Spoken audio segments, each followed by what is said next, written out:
Congress party के राज्यसभा सांसद विवेक तनखा साहब हैं। सर, मालेगांव ब्लास्ट के सभी आरोपियों को एनआईए स्पेशल कोर्ट ने आज बरी कर दिया है, सबूतों के अभाव में बरी किया है। साध्वी प्रज्ञा ठाकुर कह रही है कि उनकी जिंदगी का काफी लंबा समय जाया हो गया, खराब हो गया इस केस में, जिस तरह से उनको आरोपी बनाया गया था। देखिए, मैं किसी इंडिविजुअल पे रिएक्ट नहीं करता हूँ, मैं एक सिस्टम पे बोल रहा हूँ। मैं बहुत डिसअपॉइंटेड हूँ, वरीड हूँ कि इतने बड़े बड़े बॉम्ब ब्लास्ट में अगर केसेस फेल हो रहे हैं, ये देश के लिए कोई अच्छा सिग्नल नहीं है। हमारे जस्टिस डिलीवरी सिस्टम पे भी एक प्रश्न चिन्ह लग रहा है और कहीं ना कहीं इन्वेस्टिगेशन या जस्टिस डिलीवरी सिस्टम में शॉर्टफॉल्स हैं।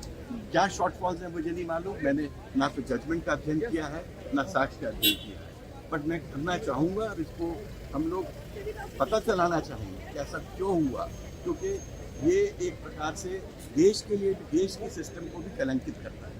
17 साल का लंबा वक्त सर इसमें गया, 2008 से लेकर के 2025 में जजमेंट आया है। विक्टिम्स के जो लॉयर हैं वो कह रहे हैं कि वो और उच्चतम न्यायालयों का रुख करेंगे। उनको लगता है कि जस्टिस इस केस में नहीं हुआ। देखिए, जब 17 साल तक एक ट्रायल चलता है, सबसे बड़ी फेलियर ऑफ जस्टिस तो वही स्टार्ट हो जाती है कि जो चीज़ को 1 साल में ख़त्म हो जाना चाहिए था, अब वो क्यों 17 साल चला। क्या अक्यूज इसको डिले कर रहे थे, क्या अक्यूज इसको नहीं चलने दे रहे थे। मुझे कॉम्प्लेक्स इश्यूज होते हैं, मैं एकदम से इस पर कुछ नहीं कह सकता, बट डेफिनेटली ये जो हुआ है it's a very disappointing thing.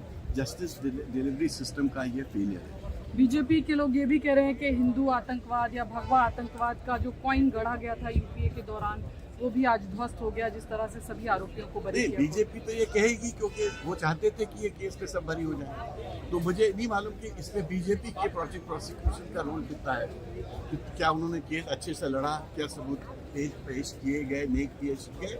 ये एक इंट्रिकेट इश्यूज हैं जिसपे जब अपील फाइल होगी तो इन सब बातों को कोर्ट के सामने फिर रखा जाएगा।